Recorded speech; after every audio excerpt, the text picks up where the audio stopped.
Hallelujah. ਸਾਰਿਆਂ ਨੂੰ ਜੈ ਮਸੀਹ ਦੀ। ਪਰਮੇਸ਼ਰ ਦਾ ਧੰਨਵਾਦ ਕਰਦੇ ਹਾਂ ਕਿ ਫਿਰ ਤੋਂ ਉਸਨੇ ਸਾਨੂੰ ਆਪਣੇ ਵਚਨ ਦੇ ਵਿੱਚੋਂ ਗੱਲਬਾਤ ਕਰਨ ਦੇ ਲਈ ਸਾਨੂੰ ਇਕੱਠੇ ਕੀਤਾ ਇਸ ਮੀਡੀਆ ਦੇ ਦੁਆਰਾ। ਪ੍ਰਭੂ ਦਾ ਧੰਨਵਾਦ ਕਰਦੇ ਹਾਂ ਕਿ ਉਸਨੇ ਅੱਜ ਤੱਕ ਸਾਨੂੰ ਸੰਭਾਲ ਕੇ ਰੱਖਿਆ, ਜਿਉਂਦੇ ਰੱਖਿਆ, ਸਾਹਾਂ ਨੂੰ ਚੱਲਦੇ ਰੱਖਿਆ। ਹਾਲੇਲੂਇਆ। ਅਤੇ ਹਰ ਪਲ ਪਰਮੇਸ਼ਰ ਦਾ ਧੰਨਵਾਦ ਕਰਦੇ ਰਹੀਏ ਕਿ ਉਸ ਦੇ ਦੁਆਰਾ ਸਾਡੀ ਜ਼ਿੰਦਗੀ ਦੇ ਵਿੱਚ ਉਸਦੀ ਖੁਸ਼ੀ, ਉਸਦਾ ਪ੍ਰੇਮ, ਉਸਦਾ ਆਨੰਦ ਸਾਡੀ ਜ਼ਿੰਦਗੀ ਦੇ ਵਿੱਚ ਬਰਕਰਾਰ ਰਹੇ। ਹਾਲੇਲੂਇਆ। ਅਤੇ ਅੱਜ ਅਸੀਂ ਪਰਮੇਸ਼ਰ ਦੇ ਵਚਨ ਦੇ ਵਿੱਚੋਂ ਜੋ ਗੱਲਾਂ ਨੂੰ ਦੇਖਾਂਗੇ ਕਿ ਜਦੋਂ ਅਸੀਂ ਪ੍ਰਭੂ ਯੀਸ਼ੂ ਮਸੀਹ ਦੇ ਕੋਲ ਆਉਂਦੇ ਹਾਂ, ਜਦੋਂ ਇੱਕ ਇਨਸਾਨ ਪਰਮੇਸ਼ਰ ਦੇ ਕੋਲ ਆਉਂਦਾ ਆ ਤਾਂ ਉਹ ਕਿੱਥੋਂ ਆਉਂਦਾ ਆ ਅਤੇ ਕਿਸ ਚੀਜ਼ ਦੇ ਵਿੱਚ ਆਉਂਦਾ ਆ, ਉਸ ਗੱਲ ਨੂੰ ਦੇਖਾਂਗੇ। ਜਦੋਂ ਇੱਕ ਇਨਸਾਨ ਪ੍ਰਭੂ ਯੀਸ਼ੂ ਮਸੀਹ ਦੇ ਕੋਲ ਆਉਂਦਾ ਆ ਤਾਂ ਉਹ ਇੱਕ ਦੁਨੀਆ ਦੇ ਵਿੱਚੋਂ ਨਿਕਲ ਕੇ ਆਉਂਦਾ ਆ ਅਤੇ ਇੱਕ ਡਿਫਰੈਂਟ ਦੁਨੀਆ ਦੇ ਵਿੱਚ ਉਹ ਆਉਂਦਾ ਆ। ਮੈਂ ਤੁਹਾਨੂੰ ਦੱਸਣਾ ਚਾਹੁੰਦਾ ਹਾਂ, ਇਸ ਗੱਲ ਨੂੰ ਆਸਾਨ ਕਰਨਾ ਚਾਹੁੰਦਾ ਕਿ ਅਗਰ ਅੱਜ ਕੋਈ ਵੀ ਇਨਸਾਨ ਹੈ, ਉਹ ਦੋ ਵਰਲਡ ਦੇ ਵਿੱਚ ਰਹਿੰਦਾ ਆ, ਦੋ ਸੰਸਾਰ ਦੇ ਵਿੱਚ ਰਹਿੰਦਾ ਆ। ਹਾਲੇਲੂਇਆ। ਜਿਹੜਾ ਅਸੀਂ ਇੱਕ ਤਾਂ ਇਹ ਧਰਤੀ ਹੈ ਜੋ ਸੰਸਾਰ ਹੈ, ਸਰੀਰਕ ਸੰਸਾਰ, ਇੱਕ ਹੈਗਾ ਆਤਮਿਕ ਸੰਸਾਰ। ਹਾਲੇਲੂਇਆ। ਅਸੀਂ ਦੋ ਸੰਸਾਰਾਂ ਦੇ ਵਿੱਚ ਰਹਿੰਦੇ ਹਾਂ, ਇੱਕ ਸਰੀਰਕ ਸੰਸਾਰ ਹੈ, ਇੱਕ ਆਤਮਿਕ ਸੰਸਾਰ ਹੈ। ਜਦੋਂ ਇੱਕ ਇਨਸਾਨ ਪ੍ਰਭੂ ਯੀਸ਼ੂ ਮਸੀਹ ਦੇ ਕੋਲ ਆਉਂਦਾ ਆ ਤਾਂ ਉਹ ਆਤਮਿਕ ਸੰਸਾਰ ਦੇ ਵਿੱਚ ਪ੍ਰਵੇਸ਼ ਕਰਦਾ ਆ। ਹਾਲੇਲੂਇਆ। ਇੱਕ ਇਨਸਾਨ ਜਦੋਂ ਪ੍ਰਭੂ ਯੀਸ਼ੂ ਮਸੀਹ ਦੇ ਕੋਲ ਆਉਂਦਾ ਆ, ਉਹ ਆਪਣਾ ਜਿਹੜਾ ਜੀਵਨ ਹੈ ਆਤਮਿਕ ਸੰਸਾਰ ਦੇ ਵਿੱਚ ਜੀਣਾ ਸ਼ੁਰੂ ਕਰਦਾ ਆ। ਉਹ ਆਪਣਾ ਪੈਰ ਆਤਮਿਕ ਸੰਸਾਰ ਦੇ ਵਿੱਚ ਰੱਖਦਾ ਆ। ਅਗਰ ਉਹ ਕੋਈ ਵੀ ਇਨਸਾਨ ਪ੍ਰਭੂ ਯੀਸ਼ੂ ਮਸੀਹ ਤੋਂ ਜਿਹੜੇ ਦੂਰ ਹੈ, ਉਹ ਸੰਸਾਰਿਕ ਸੰਸਾਰ ਦੇ ਵਿੱਚ ਹੈ ਤੇ ਆਤਮਿਕ ਸੰਸਾਰ ਅਲੱਗ ਹੈ, ਸਰੀਰਕ ਸੰਸਾਰ ਅਲੱਗ ਹੈ। ਤੇ ਜਦੋਂ ਇੱਕ ਇਨਸਾਨ ਪ੍ਰਭੂ ਯੀਸ਼ੂ ਮਸੀਹ ਦੇ ਕੋਲ ਆਉਂਦਾ ਆ, ਉਹ ਆਤਮਿਕ ਸੰਸਾਰ ਦੇ ਵਿੱਚ ਪ੍ਰਵੇਸ਼ ਕਰਦਾ ਆ ਤੇ ਉਹ ਸੰਸਾਰਿਕ ਸੰਸਾਰ ਨੂੰ ਛੱਡ ਕੇ ਆਉਂਦਾ ਆ। ਜਿਹੜਾ ਸਰੀਰਕ ਸੰਸਾਰ ਹੈ ਉਸ ਨੂੰ ਛੱਡ ਕੇ ਉਹ ਆਤਮਿਕ ਸੰਸਾਰ ਦੇ ਵਿੱਚ ਆਉਂਦਾ ਆ। ਹਾਲੇਲੂਇਆ। ਜਦੋਂ ਇੱਕ ਇਨਸਾਨ ਆਤਮਿਕ ਸੰਸਾਰ ਦੇ ਵਿੱਚ ਪ੍ਰਵੇਸ਼ ਕਰਦਾ ਆ, ਤੁਸੀਂ ਜਦੋਂ ਆਤਮਿਕ ਸੰਸਾਰ ਦੇ ਵਿੱਚ ਪ੍ਰਵੇਸ਼ ਕਰਦੇ ਆ ਮਤਲਬ ਯੀਸ਼ੂ ਮਸੀਹ ਦੇ ਕੋਲ ਆਉਂਦੇ ਆ, ਕਿਉਂਕਿ ਜਦੋਂ ਅਸੀਂ ਰੋਮੀਆਂ ਪੜ੍ਹਦੇ ਹਾਂ ਉੱਥੇ ਲਿਖਿਆ ਵਾ ਅਬ ਜੋ ਯੀशु मसीह में है उन पर दंड की आज्ञा नहीं, क्योंकि वो शरीर के अनुसार नहीं बल्कि आत्मा के अनुसार चलाए चलते हैं। ਤੇ ਸਾਡਾ ਜਦੋਂ ਅਸੀਂ ਯੀਸ਼ੂ ਮਸੀਹ ਦੇ ਵਿੱਚ ਆ ਜਾਂਦੇ ਆ ਉਦੋਂ ਸਾਡਾ ਰਿਸ਼ਤਾ ਜਿਹੜਾ ਆ ਉਹ ਸਰੀਰਕ ਸੰਸਾਰ ਦੇ ਨਾਲ ਖਤਮ ਹੋ ਜਾਂਦਾ, ਬਲਕਿ ਆਤਮਿਕ ਸੰਸਾਰ ਦੇ ਨਾਲ ਜੁੜਦਾ ਆ। ਅਗਰ ਅੱਜ ਕੋਈ ਵੀ ਇੱਕ ਇਨਸਾਨ ਪ੍ਰਭੂ ਯੀਸ਼ੂ ਮਸੀਹ ਦੇ ਕੋਲ ਹੈ, ਉਹ ਆਤਮਿਕ ਸੰਸਾਰ ਦੇ ਵਿੱਚ ਹੈ, ਸਪਿਰਿਚੁਅਲ ਵਰਲਡਫੇਅਰ ਦੇ ਵਿੱਚ ਹੈ, ਆਤਮਿਕ ਲੜਾਈ ਦੇ ਵਿੱਚ ਹੈ। ਜਦੋਂ ਅਸੀਂ ਯੀਸ਼ੂ ਮਸੀਹ ਦੇ ਕੋਲ ਨਹੀਂ ਸੀਗੇ ਉਦੋਂ ਅਸੀਂ ਸੰਸਾਰਿਕ ਸੀਗੇ, ਸਰੀਰਕ ਸੀਗੇ, ਸੰਸਾਰਿਕ ਵਰਲਡ ਦੇ ਵਿੱਚ ਰਹਿੰਦੇ ਸੀਗੇ। ਉਦੋਂ ਸਾਨੂੰ ਆਤਮਾ ਦੇ ਬਾਰੇ ਜ਼ਿਆਦਾ ਕੋਈ ਗਿਆਨ ਨਹੀਂ ਸੀਗਾ, ਜ਼ਿਆਦਾ ਕੁਝ ਪਤਾ ਨਹੀਂ ਸੀਗਾ। ਬਸ ਸਿਰਫ ਇਹੀ ਬਲੀਵ ਕਰਦੇ ਸੀਗੇ, ਹਾਂ ਜੀ ਆਤਮਾ ਹੁੰਦੇ ਹੀ ਆ ਸਿਰਫ। ਜਦੋਂ ਇੱਕ ਇਨਸਾਨ ਪ੍ਰਭੂ ਯੀਸ਼ੂ ਮਸੀਹ ਦੇ ਕੋਲ ਆ ਜਾਂਦਾ ਫਿਰ ਉਸਨੂੰ ਚੰਗੀ ਤਰ੍ਹਾਂ ਪਤਾ ਲੱਗ ਜਾਂਦਾ ਕਿ ਸਰੀਰਕ ਕੀ ਆ, ਆਤਮਿਕ ਕੀ ਆ। ਆਮੀਨ। ਤੇ ਮੈਂ ਤੁਹਾਨੂੰ ਦੱਸਣਾ ਚਾਹੁੰਦਾ, ਜਦੋਂ ਜਿਹੜਾ ਸੰਸਾਰ ਹੈ ਜਿਹੜਾ ਉਸ ਦੇ ਵਿੱਚ ਵੀ ਯੁੱਧ ਹੁੰਦਾ ਆ ਤੇ ਜਿਹੜਾ ਆਤਮਿਕ ਸੰਸਾਰ ਹੈ ਉਸ ਦੇ ਵਿੱਚ ਵੀ ਯੁੱਧ ਹੁੰਦਾ ਆ। ਜਦੋਂ ਇੱਕ ਇਨਸਾਨ ਮਸੀਹ ਦੇ ਕੋਲ ਆਉਂਦਾ, ਪ੍ਰਭੂ ਯੀਸ਼ੂ ਮਸੀਹ ਦੇ ਕੋਲ ਆਉਂਦਾ, ਉਹ ਆਪਣੀ ਆਤਮਿਕ ਲੜਾਈ ਦੇ ਵਿੱਚ ਪ੍ਰਵੇਸ਼ ਕਰਦਾ ਆ। ਤੇ ਦੂਸਰੇ ਸ਼ਬਦਾਂ ਦੇ ਵਿੱਚ ਉਹ ਆਤਮਿਕ ਇੱਕ ਸੈਨਿਕ ਬਣ ਜਾਂਦਾ, ਪ੍ਰਭੂ ਯੀਸ਼ੂ ਮਸੀਹ ਦਾ ਸੈਨਿਕ ਬਣ ਜਾਂਦਾ ਆ। ਚਾਹੇ ਤੁਸੀਂ ਹੋ, ਚਾਹੇ ਮੈਂ ਹਾਂ, ਚਾਹੇ ਕੋਈ ਵੀ ਯੀਸ਼ੂ ਮਸੀਹ ਤੇ ਬਲੀਵ ਕਰਦਾ ਆ ਤੇ ਉਹ ਯੀਸ਼ੂ ਮਸੀਹ ਦਾ ਇੱਕ ਸੈਨਿਕ ਹੈ। ਹਾਲੇਲੂਇਆ। ਉਹ ਯੀਸ਼ੂ ਮਸੀਹ ਦਾ ਸੈਨਿਕ ਹੈ। ਪੌਲਸ ਇਸ ਗੱਲ ਨੂੰ ਬਿਆਨ ਕਰਦਾ ਆ। ਜਦੋਂ ਅਸੀਂ ਬਾਈਬਲ ਦੇ ਵਿੱਚ ਜਿਹੜਾ ਆ ਦੂਸਰਾ ਤਿਮੋਥੀਉਸ ਉਸਦਾ ਦੂਸਰਾ ਅਧਿਆਇ ਉਹਦੀ 3 ਤੇ 4 ਦੂਸਰਾ ਤਿਮੋਥਿਉਸ ਉਹਦਾ ਦੂਸਰਾ ਅਧਿਆਇ ਉਹਦੀ 3 ਤੇ 4 ਦੇ ਵਿੱਚ ਲਿਖਿਆ ਹੋਇਆ ਆ ਕਿ ਸੰਤ ਪੌਲਸ ਕਹਿੰਦਾ ਆ ਕਿ ਤੁਸੀਂ ਇੱਕ ਸੈਨਿਕ ਹੋ ਯਿਸੂ ਮਸੀਹ ਦੇ, ਕਿਤੇ ਜਿਹੜਾ ਸਾਡਾ ਯੁੱਧ ਹੈ ਉਹ ਅੱਛੀ ਤਰ੍ਹਾਂ ਲੜਨਾ ਆ। ਆਪਣਾ ਜਿਹੜਾ ਸਾਡਾ ਯੁੱਧ ਹੈ ਤੇ ਜਿਸ ਗੱਲ ਲਈ ਪ੍ਰਭੂ ਯਿਸੂ ਮਸੀਹ ਨੇ ਸਾਨੂੰ ਆਪਣੇ ਲਹੂ ਦੇ ਦੁਆਰਾ ਖਰੀਦਿਆ ਆ। ਦੂਸਰਾ ਤਿਮੋਥਿਉਸ ਉਸਦਾ ਦੂਸਰਾ ਅਧਿਆਇ ਉਹਦੀ 3 ਤੇ 4 ਆਇਤ ਮੈਂ ਤੁਹਾਡੇ ਲਈ ਪੜਾਂਗਾ।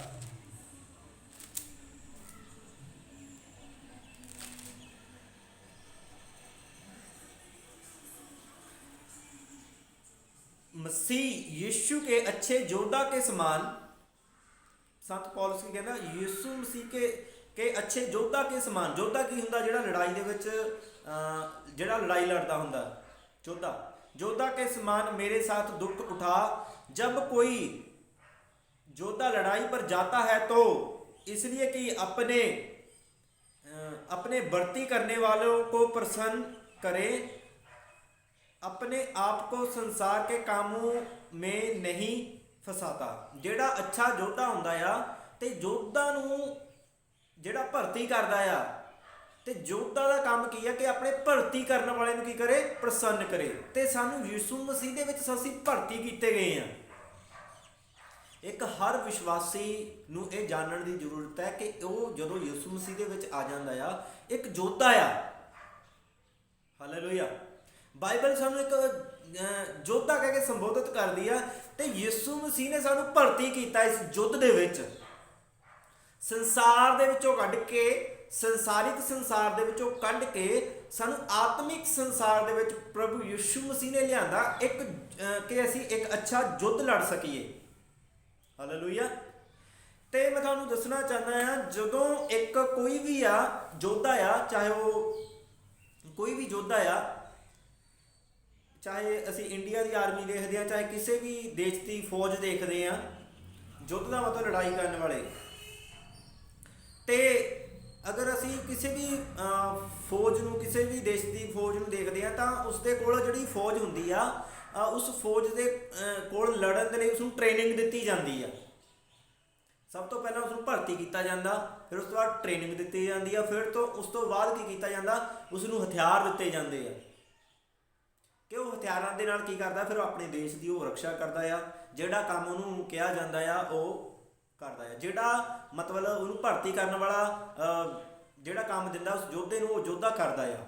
ਚਾਹੇ ਉਹਨੂੰ ਬਾਰਡਰ 'ਤੇ ਲਾ ਦਿੰਦੇ, ਚਾਹੇ ਕਿਸੇ ਕਿਤੇ ਵੀ ਲਾ ਦਿੰਦੇ ਆ, ਉਹਨੂੰ ਉੱਥੇ ਕੀ ਕਰਦਾ ਆ, ਜਿੱਦਾਂ ਉਹਨੂੰ ਪਿੱਛੋਂ ਆਰਡਰ ਮਿਲਦਾ ਆ ਉੱਦਾਂ ਹੀ ਉਹ ਕੰਮ ਕਰਦਾ ਆ। ਹਾਲੇਲੂਇਆ। ਤੇ ਜਦੋਂ ਅਸੀਂ ਯਿਸੂ ਮਸੀਹ ਦੇ ਵਿੱਚ ਆ ਜਾਂਦੇ ਹਾਂ, ਇੱਕ ਅਸੀਂ ਯੁੱਧ ਦੇ ਵਿੱਚ ਪ੍ਰਵੇਸ਼ ਕਰਦੇ ਹਾਂ। ਇਹ ਸਾਨੂੰ ਸਮਝਣਾ ਪਏਗਾ ਕਿ ਅਸੀਂ ਜਦੋਂ ਯਿਸੂ ਮਸੀਹ ਦੇ ਕੋਲ ਆਏ ਹਾਂ, ਇੱਕ ਅਸੀਂ ਭਰਤੀ ਹੋਏ ਹਾਂ। ਕਿੱਥੇ ਭਰਤੀ ਹੋਏ ਹਾਂ? ਆਤਮਿਕ ਸੰਸਾਰ ਦੇ ਵਿੱਚ। ਅਗਰ ਤੁਹਾਨੂੰ ਨਹੀਂ ਪਤਾ ਸੀਗਾ, ਇਸ ਗੱਲ ਨੂੰ ਯਾਦ ਰੱਖਣਾ ਕਿ ਅਸੀਂ ਭਰਤੀ ਕੀਤੇ ਗਏ ਹਾਂ ਯਿਸੂ ਮਸੀਹ ਦੇ ਵਿੱਚ। ਕਿਸ ਦੇ ਵਿੱਚ ਭਰਤੀ ਕੀਤੇ ਗਏ? ਆਤਮਿਕ ਸੰਸਾਰ ਦੇ ਵਿੱਚ। ਯਿਸੂ ਮਸੀਹ ਨੇ ਸਾਨੂੰ ਭਰਤੀ ਕੀਤਾ ਸਪਿਰਿਚੁਅਲ ਵਰਲਡ ਦੇ ਵਿੱਚ, ਆਤਮਿਕ ਸੰਸਾਰ ਦੇ ਵਿੱਚ। ਹਾਲੇਲੂਇਆ। ਤੇ ਆਤਮਿਕ ਸੰਸਾਰ ਦੇ ਵਿੱਚ ਸਾਨੂੰ ਆਤਮਿਕ ਭਰਤੀ ਲੈਣੀ ਪੈਣੀ ਆ। ਹਾਲੇਲੂਇਆ। ਆਤਮਿਕ ਭਰਤੀ ਲੈਣੀ ਪੈਣੀ ਆ, ਆਤਮਿਕ ਟ੍ਰੇਨਿੰਗ ਲੈਣੀ ਪੈਣੀ ਆ ਤੇ ਆਤਮਿਕ ਹੀ ਹਥਿਆਰ ਲੈਣੇ ਪੈਣੇ ਆ। ਜਿਹੜਾ ਆਤਮਿਕ, ਅਗਰ ਅਸੀਂ ਲੜਾਈ ਲੜਨੀ ਹੈ ਤਾਂ ਸਾਨੂੰ ਆਤਮਾ ਦੇ ਵਿੱਚ ਲੜਾਈ ਲੜਨੀ ਪਊਗੀ ਤੇ ਆਤਮਿਕ ਹਥਿਆਰ ਯੂਜ਼ ਕਰਨੇ ਪੈਣੇ ਆ। ਤੇ ਜਦੋਂ ਅਸੀਂ ਯਿਸੂ ਮਸੀਹ ਦੇ ਕੋਲ ਆ ਜਾਂਦੇ ਹਾਂ, ਅਸੀਂ ਸੰਸਾਰਿਕ ਵਰਲਡ ਨੂੰ ਛੱਡ ਕੇ ਆਤਮਿਕ ਵਰਲਡ ਦੇ ਵਿੱਚ ਆਉਂਦੇ ਹਾਂ। ਜਦੋਂ ਅਸੀਂ ਆਤਮਿਕ ਵਰਲਡ ਦੇ ਵਿੱਚ ਆ ਜਾਂਦੇ ਹਾਂ, ਫਿਰ ਸਾਨੂੰ ਆਤਮਿਕ ਲੜਾਈ ਲੜਨੀ ਪੈਂਦੀ ਆ।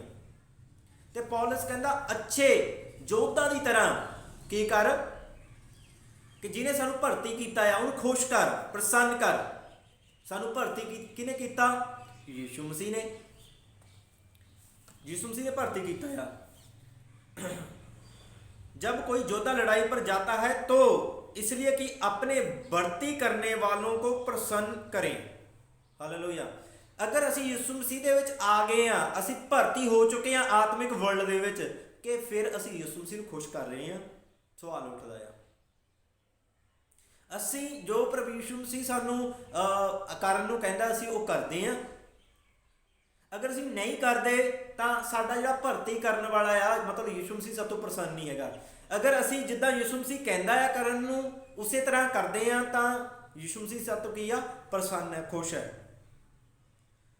ਤੇ ਜਿਹੜਾ ਆਤਮਿਕ ਲੜਾਈ ਆ, ਜਿਹੜਾ ਆਤਮਿਕ ਇਨਸਾਨ ਹੈ ਉਹ ਆਪਣੇ आप ਨੂੰ संसार के कामों में नहीं फसाता। ਤੇ ਇੱਕ ਜਿਹੜਾ ਇਨਸਾਨ ਹੈ ਆਤਮਿਕ ਇਨਸਾਨ ਹੈ, ਜਦੋਂ ਤੁਸੀਂ ਯਿਸੂ ਮਸੀਹ ਦੇ ਵਿੱਚ ਆ ਜਾਂਦੇ ਆ ਤੁਸੀਂ ਆਤਮਿਕ ਇਨਸਾਨ ਬਣ ਜਾਂਦੇ ਆ, ਆਤਮਿਕ ਯੋਧਾ ਬਣ ਜਾਂਦੇ। ਤੇ ਆਤਮਿਕ ਜਿਹੜਾ ਯੋਧਾ ਆ ਆਪਣੇ ਆਪ ਨੂੰ ਸੰਸਾਰ ਦੀਆਂ ਕੰਮਾਂ ਦੇ ਵਿੱਚ, ਸੰਸਾਰ ਦੀਆਂ ਗੱਲਾਂ ਦੇ ਵਿੱਚ, ਸੰਸਾਰ ਦੇ ਰੀਤੀ ਰਿਵਾਜਾਂ ਦੇ ਵਿੱਚ, ਸੰਸਾਰਿਕ ਚੀਜ਼ਾਂ ਦੇ ਵਿੱਚ ਨਹੀਂ ਫਸਾਉਂਦਾ। ਅਗਰ ਤੁਸੀਂ ਫਸ ਰਹੇ ਆ ਤਾਂ ਇਹਦਾ ਮਤਲਬ ਤੁਸੀਂ ਜਿਹੜੇ ਕਮਜ਼ੋਰ ਯੋਧੇ ਆ। ਅਗਰ ਤੁਸੀਂ ਇਹਨਾਂ ਚੀਜ਼ਾਂ ਦੇ ਵਿੱਚੋਂ ਬਾਹਰ ਨਿਕਲ ਆ ਚੁੱਕੇ ਆ, ਇੱਕ ਅੱਛੇ ਯੋਧੇ ਦੀ ਸਮਾਨ ਹੈ, ਤਾਂ ਤੁਸੀਂ ਆਪਣਾ ਜਿਹੜਾ ਜੀਵਨ ਹੈ ਜਿਸ ਤਰ੍ਹਾਂ ਤੁਹਾਨੂੰ ਯਿਸੂ ਮਸੀਹ ਨੇ ਬੁਲਾਇਆ ਜੀਣ ਦੇ ਲਈ, ਜਿਸ ਤਰ੍ਹਾਂ ਆਤਮਿਕ ਲੜਾਈ ਦੇ ਵਿੱਚ, ਆਤਮਿਕ ਬੈਟਲ ਦੇ ਵਿੱਚ ਤੁਹਾਨੂੰ ਬੁਲਾਇਆ ਆ, ਆਤਮਿਕ ਯੁੱਧ ਦੇ ਵਿੱਚ ਬੁਲਾਇਆ, ਤਾਂ ਉਸ ਯੁੱਧ ਨੂੰ ਅਸੀਂ ਲੜਨਾ ਆ। ਹਾਲੇਲੂਇਆ। ਤੇ ਸਾਡੀ ਜਿਹੜੀ ਲੜਾਈ ਆ ਬਾਈਬਲ ਕਹਿੰਦੀ ਆ ਉਹ ਲਹੂ ਤੇ ਮਾਸ ਦੇ ਨਾਲ ਨਹੀਂ ਹੈਗੀ। ਹਾਲੇਲੂਇਆ। ਸਾਡੀ ਲੜਾਈ ਕਿਸੇ ਇਨਸਾਨ ਦੇ ਨਾਲ ਨਹੀਂ ਹੈਗੀ। ਸਾਡੀ ਮਸੀਹਾਂ ਦੀ ਜਿਹੜੀ ਲੜਾਈ ਆ, ਅਸੀਂ ਸੱਚ ਨੂੰ ਜਾਣ ਲਿਆ ਆ, ਅਸੀਂ ਹਨੇਰੇ ਦੇ ਕੰਮਾਂ ਨੂੰ ਛੱਡ ਦਿੱਤਾ ਆ, ਸ਼ੈਤਾਨ ਨੂੰ ਛੱਡ ਕੇ ਅਸੀਂ ਆਏ ਆ। ਅਸੀਂ ਜਦੋਂ ਯਿਸੂ ਮਸੀਹ ਦੇ ਕੋਲ ਨਹੀਂ ਸੀਗੇ ਉਦੋਂ ਵੀ ਅਸੀਂ ਭਰਤੀ ਸੀਗੇ। ਜਦੋਂ ਯਿਸੂ ਮਸੀਹ ਦੇ ਕੋਲ ਆਏ ਆ ਅਸੀਂ ਯਿਸੂ ਮਸੀਹ ਦੇ ਵਿੱਚ ਭਰਤੀ ਹੋਏ ਆ। ਹਾਲੇਲੂਇਆ। ਜਦੋਂ ਅਸੀਂ ਯਿਸੂ ਮਸੀਹ ਦੇ ਕੋਲ ਨਹੀਂ ਸੀਗੇ ਅਸੀਂ ਸ਼ੈਤਾਨ ਦੇ ਕਬਜ਼ੇ ਦੇ ਵਿੱਚ ਸੀਗੇ ਤੇ ਉਸ ਦੀ ਭਰਤੀ ਦੇ ਵਿੱਚ ਸੀਗੇ। ਜਿੱਦਾਂ ਉਹ ਕਹਿੰਦਾ ਸੀਗਾ ਉੱਦਾਂ ਕਰਦੇ ਸੀਗੇ। ਤੇ ਯਿਸੂ ਮਸੀਹ ਨੇ ਕੀ ਕੀਤਾ, ਸਾਨੂੰ ਮੁੱਲ ਲੈ ਲਿਆ ਆਪਣੀ ਜਾਨ ਦੇ ਕੇ ਕਿ ਅਸੀਂ ਯਿਸੂ ਮਸੀਹ ਦੇ ਵਿੱਚ ਕੀ ਹੋ ਜਾਈਏ, ਭਰਤੀ ਹੋ ਜਾਈਏ। ਹਾਲੇਲੂਇਆ। ਪਹਿਲਾਂ ਸਾਡੇ ਤੇ ਸ਼ੈਤਾਨ ਨੇ ਕਬਜ਼ਾ ਕੀਤਾ ਹੋਇਆ ਸੀਗਾ। ਸਾਨੂੰ ਜਿਹੋ ਜਿਹਾ ਸ਼ੈਤਾਨ ਚਾਹੁੰਦਾ ਸੀਗਾ ਉਹੋ ਜਿਹਾ ਚਲਾਉਂਦਾ ਸੀਗਾ। ਤੇ ਹੁਣ ਯਿਸੂ ਮਸੀਹ ਦੇ ਵਿੱਚ ਜੇ ਅਸੀਂ ਆਏ ਆ ਤੇ ਯਿਸੂ ਮਸੀਹ ਨੇ ਆਪਣੀ ਜਾਨ ਦੇ ਕੇ ਆਪਣੇ ਲਹੂ ਦੇ ਦੁਆਰਾ ਸਾਨੂੰ ਲਿਆ ਕੀ ਕਰ ਸਕੀਏ, ਅਸੀਂ ਆਤਮਿਕ ਬੈਟਲ, ਆਪਣੀ ਆਤਮਿਕ ਯੁੱਧ ਲੜ ਸਕੀਏ। ਤੇ ਜਦੋਂ ਅਸੀਂ ਆਪਣੇ ਆਤਮਿਕ ਯੁੱਧ ਸ਼ੁਰੂ ਕਰਾਂਗੇ ਸਾਡੀ ਜਿਹੜੀ ਲੜਾਈ ਆ ਉਹ ਕਿਹਦੇ ਨਾਲ ਹੈ? ਸਾਡੀ ਜਿਹੜੀ ਲੜਾਈ ਆ ਕਿਸੇ ਲਹੂ ਦੇ ਨਾਲ ਨਹੀਂ, ਕਿਸੇ ਇਨਸਾਨ ਦੇ ਨਾਲ ਨਹੀਂ। ਸਾਡੀ ਲੜਾਈ ਸ਼ੈਤਾਨ ਦੇ ਨਾਲ ਹੈ, ਲੂਸੀਫਰ ਦੇ ਨਾਲ ਹੈ। ਤੇ ਸਾਨੂੰ ਜਿਸ ਦੇ ਨਾਲ ਸਾਡੀ ਲੜਾਈ ਆ ਸਾਨੂੰ ਪਤਾ ਹੋਣਾ ਚਾਹੀਦਾ ਕਿ ਸਾਡੀ ਲੜਾਈ ਕਿਹਦੇ ਨਾਲ ਹੈ। ਮੰਨ ਲਓ ਅਗਰ ਇੱਕ ਇਨਸਾਨ ਦੀ ਦੂਸਰੇ ਇਨਸਾਨ ਦੇ ਨਾਲ ਘੋਲ ਹੁੰਦਾ ਆ, ਤੁਸੀਂ ਜਿਸ ਤਰ੍ਹਾਂ ਪਿੰਡਾਂ ਦੇ ਵਿੱਚ ਕੀ ਹੁੰਦਾ ਆ, ਜੋ ਖਾੜਾ ਲੱਗਦਾ ਘੋਲ ਹੁੰਦਾ ਆ। ਅਗਰ ਇੱਕ ਪਹਿਲਵਾਨ ਹੈ, ਅਗਰ ਸਾਹਮਣੇ ਵਾਲਾ ਪਹਿਲਵਾਨ ਹੈ, ਦੋ ਪਹਿਲਵਾਨ ਹੈ, ਅਗਰ ਇੱਕ ਦੂਜੇ ਨੂੰ ਚੰਗੀ ਤਰ੍ਹਾਂ ਜਾਣਦੇ ਆ, ਮਤਲਬ ਕਿ ਇਹਦੇ ਵਿੱਚ ਕਿੰਨੀ ਕੁ ਤਾਕਤ ਹੈ, ਇੱਕ ਦੂਸਰੇ ਨੂੰ ਜਾਣਦੇ ਆ, ਤੇ ਜਿਹਦੇ ਵਿੱਚ ਜ਼ਿਆਦਾ ਤਾਕਤ ਹੋਏਗੀ ਉਹ ਕੀ ਕਰੇਗਾ, ਜਿੱਤ ਪਾ ਲੇਗਾ। ਤੁਹਾਨੂੰ ਵੀ ਜ਼ਰੂਰਤ ਹੈ ਜਾਣਨ ਦੀ ਕਿ ਜਿਸ ਦੇ ਨਾਲ ਸਾਡਾ ਆਤਮਿਕ ਯੁੱਧ ਹੈ, ਆਤਮਿਕ ਸਾਡੀ ਲੜਾਈ ਆ, ਉਸ ਬਾਰੇ ਸਾਨੂੰ ਜਾਣਨ ਦੀ ਵੀ ਜ਼ਰੂਰਤ ਹੈ। ਮਤਲਬ ਸਾਨੂੰ ਸ਼ੈਤਾਨ ਦੇ ਬਾਰੇ ਵੀ ਪਤਾ ਹੋਣਾ ਚਾਹੀਦਾ ਆ ਕਿ ਸ਼ੈਤਾਨ ਕੀ ਕਰ ਸਕਦਾ ਹੈ, ਕੀ ਨਹੀਂ ਕਰ ਸਕਦਾ। ਹਾਲੇਲੂਇਆ। ਸਾਨੂੰ ਆਤਮਿਕ ਲੜਾਈ ਦੇ ਵਿੱਚ ਵਧਣਾ ਪੈਣਾ ਆ। ਸਾਨੂੰ ਜਾਣਨਾ ਪਏਗਾ ਕਿ ਜਿਸ ਦੇ ਨਾਲ ਸਾਡੀ ਲੜਾਈ ਆ ਉਹ ਕਰ ਕੀ ਸਕਦਾ ਆ।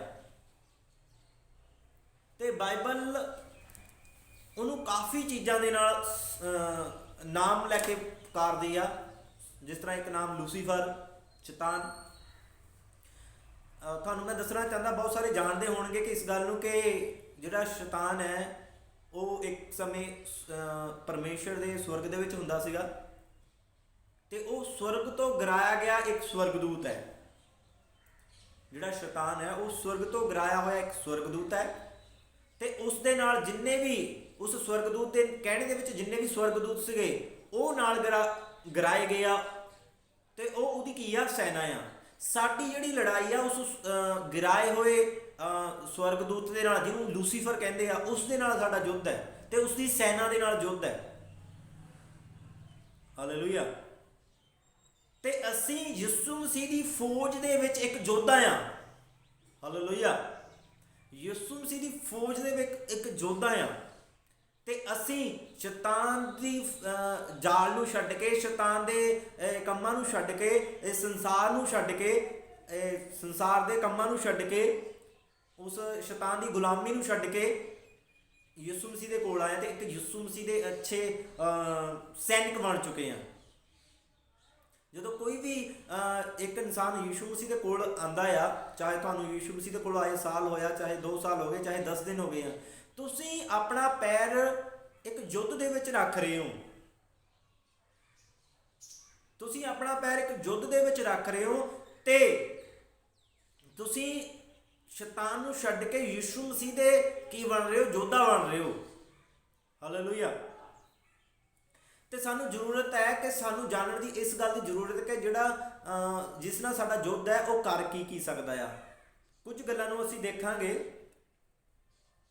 ਜਦੋਂ ਅਸੀਂ ਦੂਸਰਾ ਕਰੰਥੀਆ ਉਹਦਾ 4:4 ਪੜ੍ਹਦੇ ਹਾਂ ਤਾਂ ਉੱਥੇ ਲਿਖਿਆ ਵਾ ਆ ਕਿ ਜਿਹੜਾ ਸ਼ੈਤਾਨ ਹੈ ਉਹਨੂੰ ਇੱਕ ਨਾਮ ਦਿੱਤਾ ਗਿਆ, ਇਸ ਸੰਸਾਰ ਦਾ ਈਸ਼ਵਰ। ਇਸ ਸੰਸਾਰ ਦਾ ਰੱਬ ਉਸ ਨੂੰ ਕਿਹਾ ਗਿਆ, ਈਸ਼ਵਰ ਕਿਹਾ ਗਿਆ। ਕਿਉਂ ਕਿਹਾ ਗਿਆ? ਕਿਉਂਕਿ ਜਦੋਂ ਅਸੀਂ ਸ਼ੈਤਾਨ ਨਾਲ ਲੜਦੇ ਹਾਂ ਤਾਂ ਸਾਡਾ ਸਾਹਮਣਾ ਕਰਦਾ ਆ ਉਹ। ਤੇ ਜਿਹੜਾ ਸੰਸਾਰ ਦਾ ਈਸ਼ਵਰ ਉਸ ਨੂੰ ਕਿਉਂ ਕਿਹਾ? ਕਿਉਂਕਿ ਉਹਦੇ ਕੋਲ ਬਹੁਤ ਸਾਰੀ ਸ਼ਕਤੀ ਵੀ ਆ। ਸ਼ੈਤਾਨ ਦੇ ਕੋਲ ਉੱਤੇ ਬਹੁਤ ਸਾਰਾ ਉਹ ਕੰਮ ਵੀ ਕਰਦਾ ਆ, ਬਹੁਤ ਕੁਝ ਲੋਕਾਂ ਨੂੰ ਦੇ ਸਕਦਾ ਆ ਤੇ ਲੋਕਾਂ ਨੂੰ ਭਰਮਾਉਂਦਾ ਵੀ ਆ। ਅਸੀਂ ਇਸ ਵਚਨ ਨੂੰ ਪੜਾਂਗੇ ਦੂਸਰਾ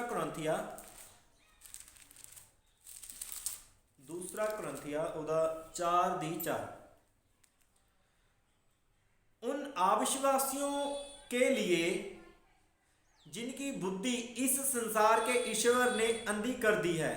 ਕੀ ਕੀਤਾ ਇਸ ਸੰਸਾਰ ਦੇ ਈਸ਼ਵਰ ਨੇ? ਸੰਸਾਰ ਦਾ ਈਸ਼ਵਰ ਕੌਣ? ਸ਼ੈਤਾਨ। ਕਿਹਨਾਂ ਦੀ ਬੁੱਧੀ ਭ੍ਰਿਸ਼ਟ ਕਰ ਦਿੱਤੀ? ਉਹ ਲੋਕ ਜਿਹੜੇ ਯਿਸੂ ਮਸੀਹ ਤੇ ਵਿਸ਼ਵਾਸ ਨਹੀਂ ਕਰਦੇ, ਅਵਿਸ਼ਵਾਸੀਆਂ ਦੀ। जिनकी बुद्धि संसार के ईश्वर ने अंधी कर दी है कि ताकि मसीह जो परमेश्वर का प्रतिरूप है उसके तेजो में सुसमाचार का प्रकाश उन पर ना चमके। मतलब वो यीशु मसीह दे कोल ना आन। संसार जिस दे नाल साडी बैटल है, लड़ाई है साडी, जिस दे नाल साडी लड़ाई है, वो की करदा शैतान के अन्य जाति नूं नॉन बिलीवर्स नूं की करदा? वो रोकदा। की कारण ਕਾਤੋਂ ਰੋਕਦਾ? ਕਿ ਉਹ ਯਿਸੂ ਮਸੀਹ ਦੇ ਕੋਲ ਨਾ ਆ ਸਕਣ। ਹਾਲੇਲੂਇਆ। ਉਹ ਯਿਸੂ ਮਸੀਹ ਦੇ ਕੋਲ ਨਾ ਆ ਸਕਣ ਤੇ ਉਹ ਬਹੁਤ ਸਾਰੇ ਹਥਿਆਰ ਅਪਣਾਉਂਦਾ ਆ। ਹਾਲੇਲੂਇਆ। ਬਹੁਤ ਸਾਰੇ ਹਥਿਆਰਾਂ ਨੂੰ ਅਪਣਾਉਂਦਾ ਆ ਤੇ ਉਹਨੂੰ ਸ਼ੈਤਾਨ ਦਾ ਈਸ਼ਵਰ ਕਿਹਾ ਗਿਆ। ਤੇ ਬਾਈਬਲ ਕਹਿੰਦੀ ਆ ਜਿਹੜਾ ਸ਼ੈਤਾਨ ਹੈ ਗਰਜਦੇ ਸ਼ੇਰ ਦੀ ਤਰ੍ਹਾਂ ਆ, ਕਿ ਉਹ ਕਦੋਂ ਉਸ ਨੂੰ ਕੋਈ ਮਿਲਦਾ ਹੈ ਕਿ ਪਾੜ ਖਾਵੇ ਉਸ ਨੂੰ। ਜਿਹੜਾ ਸ਼ੈਤਾਨ ਹੈ ਜਿਸ ਦੇ ਨਾਲ ਸਾਡੀ ਲੜਾਈ ਆ, ਸਾਨੂੰ ਉਸ ਦੇ ਬਾਰੇ ਜਾਣਨ ਦੀ ਜ਼ਿਆਦਾ ਜ਼ਰੂਰਤ ਹੈ। ਕਿ ਉਹ ਇੱਕ ਗਰਜਦੇ ਸ਼ੇਰ ਦੀ ਤਰ੍ਹਾਂ ਆ।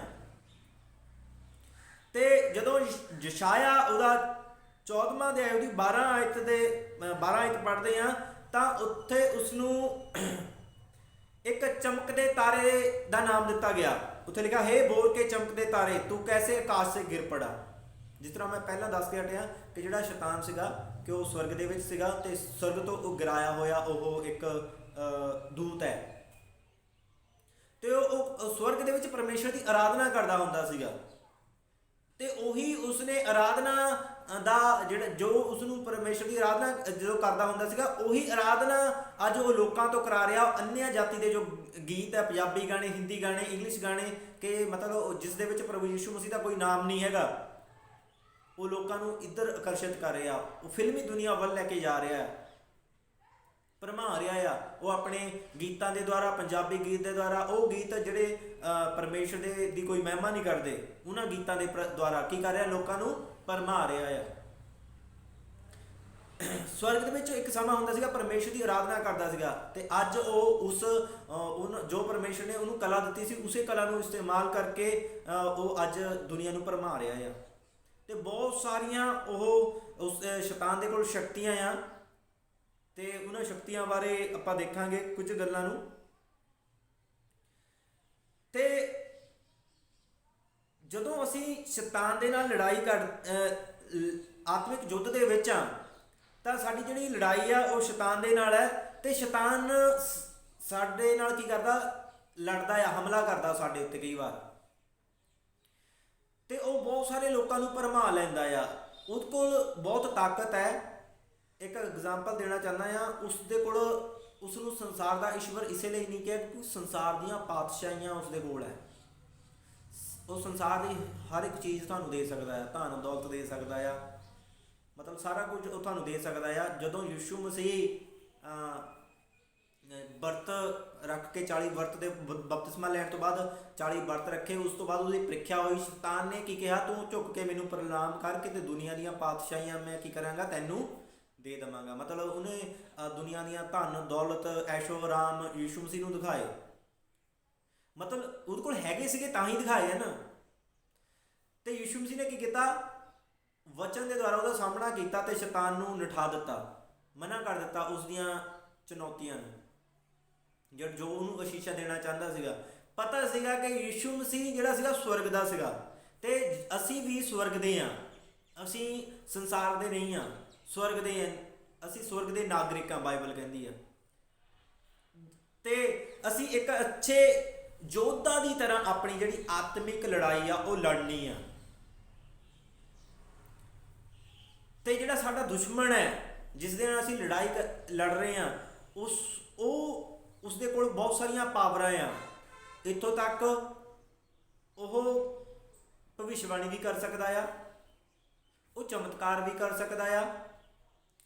ਜਦੋਂ ਅਸੀਂ ਪ੍ਰੇਰਿਤੋਂ ਦੇ ਕੰਮ ਪੜ੍ਹਦੇ ਹਾਂ ਤਾਂ ਉੱਥੇ ਇੱਕ ਘਟਨਾ ਦਰਜ ਹੈ। ਇੱਕ ਘਟਨਾ ਆ ਕਿ ਜਦੋਂ ਪੌਲਸ ਇੱਕ ਨਗਰ ਦੇ ਵਿੱਚ ਜਾਂਦਾ ਆ, ਪ੍ਰਾਰਥਨਾ ਕਰਨ ਦੇ ਲਈ ਜਾਂਦਾ, ਉਸ ਨਗਰ ਦੇ ਵਿੱਚ ਇੱਕ ਗੁਲਾਮ ਲੜਕੀ ਹੁੰਦੀ ਆ ਤੇ ਉਹਨੂੰ ਉਸ ਦੇ ਵਿੱਚ ਇੱਕ ਦੁਸ਼ਟ ਆਤਮਾ ਹੁੰਦੀ, ਉਹਦਾ ਨਾਮ ਹੈਗਾ ਬਾਬੀ ਕਹਿਣੇ ਵਾਲੀ ਆਤਮਾ। ਤੇ ਉਹ ਆਤਮਾ ਕੀ ਕਰਦੀ ਸੀਗੀ, ਉਸ ਲੜਕੀ ਦੇ ਅੰਦਰ ਕੰਮ ਕਰਦੀ ਸੀ ਤੇ ਉਹ ਲੋਕਾਂ ਦਾ ਭਵਿੱਖ ਦੱਸ ਕੇ ਬਹੁਤ ਸਾਰੇ ਧਨ ਦੌਲਤ ਆਪਣੇ ਮਾਲਕ ਲਈ ਕਮਾ ਲੈਂਦੀ ਸੀਗੀ। ਹਾਲੇਲੂਇਆ। ਤੇ ਬਹੁਤ ਸਾਰਾ ਧਨ ਦੌਲਤ ਆਪਣੇ ਮਾਲਕ ਲਈ ਕਮਾ ਲੈਂਦੀ ਸੀ। ਤੇ ਉਹ ਪੌਲਸ ਨੂੰ ਦੇਖ ਕੇ ਵੀ ਕਹਿਣ ਲੱਗ ਪਈ ਕਿ ਇਹ ਪਰਮੇਸ਼ਰ ਦੇ ਇਨਸਾਨ ਹੈ, ਪਰਮੇਸ਼ਰ ਦੇ ਰਾਜ ਦਾ ਪ੍ਰਚਾਰ ਕਰਦੇ ਆ। ਤੇ ਪੌਲਸ ਨੇ ਕੀ ਕੀਤਾ, ਉਸ ਲੜਕੀ ਦੇ ਅੰਦਰੋਂ ਉਸ ਦੁਸ਼ਟ ਆਤਮਾ ਨੂੰ ਕੱਢ ਦਿੱਤਾ। ਮੇਰਾ ਦੱਸਣ ਦਾ ਮਤਲਬ ਇਹ ਆ ਕਿ ਸ਼ੈਤਾਨ ਵੀ ਭਵਿੱਖਬਾਣੀ ਕਰਦਾ ਆ। ਜਿਹੜਾ ਤੁਹਾਡਾ ਐਨਮੀ ਆ, ਸ਼ੈਤਾਨ ਹੈ, ਦੁਸ਼ਮਣ ਹੈ, ਜਿਹੜਾ ਸਾਡਾ ਦੁਸ਼ਮਣ ਹੈ, ਉਹ ਵੀ ਭਵਿੱਖਬਾਣੀ ਕਰਦਾ। ਇਹ ਸਾਨੂੰ ਯਾਦ ਰੱਖਣ ਦੀ ਜ਼ਰੂਰਤ ਹੈ। ਉਹ ਚਮਤਕਾਰ ਵੀ ਕਰਦਾ ਆ। ਜਿਸ ਤਰ੍ਹਾਂ ਪਰਮੇਸ਼ਰ ਨੇ ਮੂਸਾ ਨੂੰ ਸਾਮਰਥ ਦਿੱਤੀ ਸੀਗੀ। ਕੀ ਸਾਮਰਥ ਦਿੱਤੀ ਸੀਗੀ ਕਿ ਪਰਮੇਸ਼ਰ ਨੇ ਇੱਕ ਮੂਸਾ ਨੂੰ ਸਾਮਰਥ ਦਿੱਤੀ ਕਿ ਜਿਹੜੀ ਤੇਰੇ ਹੱਥ ਦੇ ਵਿੱਚ ਲਾਠੀ ਆ, ਇਹਨੂੰ ਜਦੋਂ ਤੂੰ ਫਰਾਉਨ ਰਾਜਾ ਦੇ ਸਾਹਮਣੇ ਸਿੱਟੇਗਾ ਕੀ ਬਣ ਜਾਏਗੀ, ਇਹ ਸੱਪ ਬਣ ਜਾਏਗੀ। ਜਦੋਂ ਤੂੰ ਇਹਨੂੰ ਚੱਕੇਗਾ ਇਹ ਫਿਰ ਤੋਂ ਲਾਠੀ ਬਣ ਜਾਏਗੀ। ਇਸੇ ਤਰ੍ਹਾਂ ਮੂਸਾ ਨੇ ਜਦੋਂ ਇਸਰਾਇਲੀ ਲੋਕਾਂ ਨੂੰ ਛੁਡਾਉਣ ਦੇ ਲਈ ਗਿਆ ਤਾਂ ਕੀ ਕੀਤਾ, ਉਸਨੇ ਫਰਾਉਨ ਰਾਜਾ ਦੇ ਅੱਗੇ ਉਹ ਲਾਠੀ ਨੂੰ ਸੁੱਟਿਆ ਤੇ ਸੱਪ ਬਣ ਗਈ। ਤੇ ਸੇਮ ਚਮਤਕਾਰ ਮੂਸਾ ਕਰਦਾ ਸੀਗਾ, ਸੇਮ ਚਮਤਕਾਰ ਫਰਾਉਨ ਦੇ ਜਾਦੂਗਰਾਂ ਨੇ ਵੀ ਕੀਤਾ। ਫਰਾਉਨ ਦੇ ਜਾਦੂਗਰਾਂ ਨੇ ਸ਼ੈਤਾਨ ਦੀ ਸ਼ਕਤੀ ਦੇ ਦੁਆਰਾ ਕੀਤਾ ਤੇ ਮੂਸਾ ਨੇ ਪਰਮੇਸ਼ਰ ਦੀ ਸ਼ਕਤੀ ਦੇ ਦੁਆਰਾ ਕੀਤਾ। ਤੇ ਬਹੁਤ ਸਾਰੇ ਚਮਤਕਾਰ ਸ਼ੈਤਾਨ ਵੀ ਕਰਦਾ ਆ। ਇਹ ਸਾਨੂੰ ਜਾਣਨ ਦੀ ਜ਼ਰੂਰਤ ਹੈ। ਤੁਸੀਂ ਆਤਮਿਕ ਯੁੱਧ ਦੇ ਵਿੱਚ ਹੋ। ਅਗਰ ਸਾਨੂੰ ਇਹ ਨਹੀਂ ਪਤਾ ਕਿ ਸਾਡਾ ਜਿਹੜਾ ਦੁਸ਼ਮਣ ਹੈ ਉਸਦੇ ਕੋਲ ਕਿਹੜੀ ਕਿਹੜੀ ਪਾਵਰ ਹੈ, ਅਗਰ ਸਾਨੂੰ ਇਹ ਨਹੀਂ ਪਤਾ ਕਿ ਉਹ ਝੂਠੀ ਭਵਿੱਖਬਾਣੀ ਵੀ ਕਰਦਾ ਹੈ, ਭਵਿੱਖਬਾਣੀ ਵੀ ਕਰਦਾ ਹੈ, ਅਗਰ ਤੁਸੀਂ ਤੁਹਾਨੂੰ ਪ੍ਰਭਾਵ ਵੀ ਸਕਦਾ ਭਵਿੱਖਬਾਣੀਆਂ ਦੇ ਦੁਆਰਾ, ਉਹ ਚਮਤਕਾਰਾਂ ਦੇ ਦੁਆਰਾ ਵੀ ਤੁਹਾਨੂੰ ਭਰਮਾ ਸਕਦਾ ਆ। ਹਾਲੇਲੂਇਆ। ਤੁਹਾਨੂੰ ਆਪਣੇ ਦੁਸ਼ਮਣ ਦੇ ਪ੍ਰਤੀ ਜਾਣਨ ਦੀ ਜ਼ਰੂਰਤ ਹੈ। ਤੁਸੀਂ ਫੌਜ ਦੇ ਵਿੱਚ ਹੋ, ਯਿਸੂ ਮਸੀਹ ਦੀ ਫੌਜ ਦੇ ਵਿੱਚ ਇੱਕ ਯੋਧਾ ਹੋ ਤੁਸੀਂ, ਜਿੰਨੇ ਵੀ ਯਿਸੂ ਮਸੀਹ ਤੇ ਵਿਸ਼ਵਾਸ ਕਰਦੇ ਆ। ਹਾਲੇਲੂਇਆ। ਤੇ ਜਿਹੜਾ ਸਾਡਾ ਦੁਸ਼ਮਣ ਹੈ ਉਹ ਸਾਨੂੰ ਸਿਰਫ ਇੱਕ ਹੀ ਕੰਮ ਤੋਂ ਰੋਕਣਾ ਚਾਹੁੰਦਾ ਆ। ਅਗਰ ਯਿਸੂ ਮਸੀਹ ਦੇ ਕੋਲ ਤੁਸੀਂ ਆਏ ਆ, ਗਰੀਬ ਸੀਗੇ, ਅਮੀਰ ਹੋ ਗਏ, ਸ਼ੈਤਾਨ ਨੂੰ ਕੋਈ ਫਰਕ ਨਹੀਂ ਪੈਂਦਾ। ਅਗਰ ਯਿਸੂ ਮਸੀਹ ਦੇ ਕੋਲ ਤੁਸੀਂ ਆਏ ਆ, ਤੁਹਾਡੇ ਕੋਈ ਸੰਤਾਨ ਨਹੀਂ ਸੀ, ਤੁਹਾਡੇ ਕੋਈ ਬੇਬੀ ਨਹੀਂ ਸੀ, ਤੁਸੀਂ ਸੰਤਾਨ ਲੈ ਲਈ, ਪਰਮੇਸ਼ਰ ਨੇ ਤੁਹਾਨੂੰ ਸੰਤਾਨ ਦੀ ਆਸ਼ੀਸ਼ ਦਿੱਤੀ, ਸ਼ੈਤਾਨ ਨੂੰ ਕੋਈ ਫਰਕ ਨਹੀਂ ਪੈਂਦਾ। ਸ਼ੈਤਾਨ ਨੂੰ ਅਗਰ ਫਰਕ ਪੈਂਦਾ ਆ, ਇਸ ਲਈ ਇਸ ਗੱਲ ਦਾ ਫਰਕ ਪੈਂਦਾ ਕਿ ਇੱਕ ਜਦੋਂ ਇਨਸਾਨ ਯਿਸੂ ਮਸੀਹ ਦੇ ਕੋਲ ਆਉਂਦਾ ਉਹ ਸਵਰਗ ਨਾ ਚਲਾ ਜਾਏ, ਉਹ ਸਵਰਗ ਜਾਣ ਤੋਂ ਰੋਕਦਾ ਆ ਸਾਨੂੰ। ਹਾਲੇਲੂਇਆ। स्वर्ग जाण तो रोकदा आ।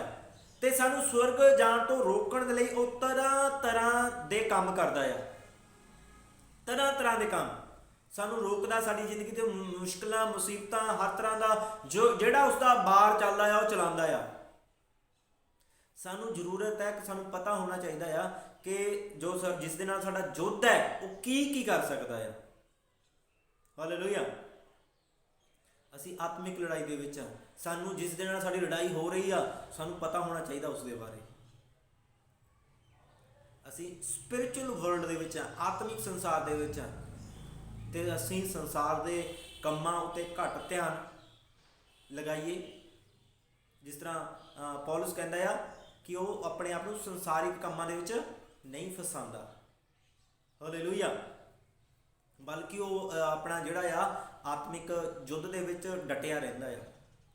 ਸਾਨੂੰ ਜ਼ਰੂਰਤ ਹੈ ਕਿ ਅਸੀਂ ਆਪਣੇ ਆਤਮਿਕ ਯੁੱਧ ਦੇ ਵਿੱਚ ਡਟੇ ਰਹੀਏ ਤੇ ਪਰਮੇਸ਼ਰ ਤੋਂ ਉਹ ਹਥਿਆਰ ਲੈ ਲਈਏ ਜਿਨ੍ਹਾਂ ਦੇ ਦੁਆਰਾ, ਜਿਹੜੇ ਹਥਿਆਰ ਅਸੀਂ ਪਾ ਕੇ ਸ਼ੈਤਾਨ ਦਾ ਸਾਹਮਣਾ ਕਰ ਸਕਦੇ ਹਾਂ, ਉਸ ਦੇ ਨਾਲ ਲੜ ਸਕਦੇ ਹਾਂ ਤੇ ਉਸ ਨੂੰ ਹਰਾ ਸਕਦੇ ਹਾਂ। ਸਾਨੂੰ ਉਹਨਾਂ ਹਥਿਆਰਾਂ ਨੂੰ ਲੈਣ ਦੀ ਕੀ ਆ ਲੋੜ ਹੈ। ਤੇ ਇਹ ਜਾਣਨ ਦੀ ਵੀ ਜ਼ਰੂਰਤ ਹੈ ਸ਼ੈਤਾਨ ਦੀਆਂ ਜਿੰਨੀਆਂ ਵੀ ਚਾਲਾਂ ਆ ਕੀ ਕਰਨ ਦੀ ਲੋੜ ਹੈ, ਉਹਨਾਂ ਨੂੰ ਜਾਣਨ ਦੀ ਵੀ ਜ਼ਰੂਰਤ ਹੈ। ਹਾਲੇਲੂਇਆ। ਤੇ ਸ਼ੈਤਾਨ ਹਮਲਾ ਵੀ ਕਰਦਾ ਆ। ਜਦੋਂ ਪ੍ਰੇਰਿਤੋਂ ਦੇ ਕੰਮ ਉਹਦਾ 19ਵਾਂ ਅਧਿਆਏ ਉਹਦੀ 11 ਆਇਤ ਪੜ੍ਹਦੇ ਆ ਤਾਂ ਉੱਥੇ ਪੌਲਸ ਜਿਹੜਾ ਸੀਗਾ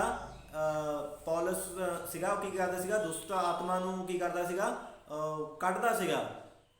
ਤੇ ਕੁਝ ਇਨਸਾਨਾਂ ਨੇ ਦੁਸ਼ਟ ਆਤਮਾ ਨੂੰ ਪ੍ਰਭੂ ਯਿਸੂ ਮਸੀਹ ਦਾ ਨਾਮ ਲੈ ਕੇ ਆਗਿਆ ਦੇਣ ਦੀ ਕੋਸ਼ਿਸ਼ ਕੀਤੀ ਤੇ ਦੁਸ਼ਟ ਆਤਮਾ ਨੇ ਕੀ ਕੀਤਾ, ਉਹਨਾਂ ਇਨਸਾਨਾਂ ਉੱਤੇ ਹਮਲਾ ਕੀਤਾ ਤੇ ਉਹਨਾਂ ਦੇ ਕੱਪੜੇ ਪਾੜ ਸੁੱਟੇ ਤੇ ਉਹਨਾਂ ਨੂੰ ਭਜਾ ਦਿੱਤਾ। ਹਾਲੇਲੂਇਆ। ਤੇ ਸ਼ੈਤਾਨ ਜਿਹੜਾ ਸਾਡਾ ਦੁਸ਼ਮਣ ਹੈ ਉਹ ਹਮਲਾ ਵੀ ਕਰਦਾ ਆ। ਤੇ ਇਹ ਪ੍ਰੇਰਿਤੋਂ ਦੇ ਕੰਮ 19ਵਾਂ ਅਧਿਆਇ ਉਹਦੀ 11 ਆਇਤ ਦੇ ਵਿੱਚ ਇਸ ਘਟਨਾ ਨੂੰ ਤੁਸੀਂ ਪੜ੍ਹ ਸਕਦੇ ਆ ਕਿ ਇੱਕ ਦੋ ਇਨਸਾਨਾਂ ਨੇ ਕੀ ਕੀਤਾ, ਕੁਝ ਇਨਸਾਨਾਂ ਨੇ ਮਿਲ ਕੇ ਯਿਸੂ ਮਸੀਹ ਦਾ ਨਾਮ ਲੈ ਕੇ ਦੁਸ਼ਟ ਆਤਮਾ ਨੂੰ ਆਗਿਆ ਦੇਣ ਦੀ ਕੋਸ਼ਿਸ਼ ਕੀਤੀ। ਦੁਸ਼ਟ ਆਤਮਾ ਕੀ ਕਹਿੰਦੀ ਆ, ਪੌਲਸ ਨੂੰ ਮੈਂ ਜਾਣਦੀ ਆ, ਪਤਰਸ ਨੂੰ ਵੀ ਮੈਂ ਜਾਣਦੀ ਆ, ਯਿਸੂ ਮਸੀਹ ਨੂੰ ਵੀ ਮੈਂ ਜਾਣਦੀ ਆ, ਪੌਲਸ ਨੂੰ ਮੈਂ ਪਹਿਚਾਣਦੀ ਆ, ਪਰ ਤੂੰ ਕੌਣ ਹੈ ਜੋ ਮੈਨੂੰ ਕੱਟਦਾ ਆ। ਅਸੀਂ ਦੁਸ਼ਟ ਆਤਮਾ ਨੂੰ ਐਵੇਂ ਨਹੀਂ ਕੱਢ ਸਕਦੇ, ਅਸੀਂ ਆਤਮਿਕ ਯੁੱਧ ਦੇ ਵਿੱਚ ਹੈ। ਮੈਂ ਤੁਹਾਨੂੰ ਦੱਸਣਾ ਚਾਹੁੰਦਾ ਆ ਸ਼ੈਤਾਨ ਹਮਲਾ ਕਰਦਾ ਆ। ਸਾਨੂੰ ਪਹਿਲਾਂ ਆਤਮਿਕ ਹਥਿਆਰਾਂ ਦੇ ਨਾਲ ਭਰਿਆ ਹੋਣਾ ਚਾਹੀਦਾ, ਫਿਰ ਅਸੀਂ ਦੁਸ਼ਟ ਆਤਮਾ ਨੂੰ ਆਗਿਆ ਦੇਣ ਦੀ ਸਾਨੂੰ ਲੋੜ ਹੈ। ਸਿੱਧਾ ਡਾਇਰੈਕਟ ਤੁਸੀਂ ਜਾ ਕੇ ਦੁਸ਼ਟ ਆਤਮਾ ਨੂੰ ਨਹੀਂ ਕਹਿ ਸਕਦੇ, ਫਿਰ ਇਸ ਤਰ੍ਹਾਂ ਤੁਹਾਡਾ ਵੀ ਹਾਲ ਹੋ ਸਕਦਾ ਆ। ਦੁਸ਼ਟ ਆਤਮਾ ਤੁਹਾਡੇ ਉੱਤੇ ਹਮਲਾ ਕਰ ਸਕਦੀ ਆ। ਜਦੋਂ ਇਸ ਆਇਤ ਨੂੰ ਪੜ੍ਹਦੇ ਆ ਤਾਂ ਉੱਥੇ ਕੀ ਲਿਖਿਆ ਵਾ, ਮੈਂ ਤੁਹਾਡੇ ਲਈ ਪੜ੍ਹਾਂਗਾ।